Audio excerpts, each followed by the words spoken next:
On le voit à travers ces exemples. Il y a effectivement la possibilité de trouver un cadre qui peut manquer au départ et pour une mise en route, pour un début d'implantation, il me semble que ce sont les conditions idéales, ce qui m'amène à évoquer finalement une certaine tradition d'accueil des Français, je dirais, de la France et des Français, puisque cet accueil, il est organisé de différentes manières. On a là des cas individuels de familles qui accueillent des migrants à leur propre niveau, peut-être en aide avec des associations, je ne sais pas, mais on voit aussi qu'il y a tout un tissu associatif qui depuis des années, vous parliez du cas des réfugiés cambodgiens dans les années 70, effectivement, il y a déjà cette longue tradition d'accueil d'un certain nombre d'associations. On peut parler de tout un ensemble d'associations, France Terre d'Asile, par exemple, ATD Carnot. Il y a tout un tissu, bien souvent d'ailleurs pas mal imprégné je dirais, de valeurs chrétiennes. Parce que les chrétiens, c'est un principe biblique, l'accueil de l'étranger, d'une certaine manière. Et donc, effectivement, les valeurs chrétiennes sont souvent portées à travers cet accueil des migrants. Et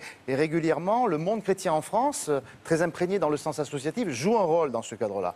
Sans oublier aussi l'État. L'État aussi, depuis un certain nombre d'années, se charge, sous une autre forme, bien entendu, très différente de la vôtre, de l'accueil des étrangers. Je pense notamment à ce qui a été créé en 2009, c'est l'OFII, l'Office français pour l'immigration et l'intégration, qui développe toute une série d'aides, toute une série de mesures en faveur de l'accueil d'un certain nombre d'étrangers.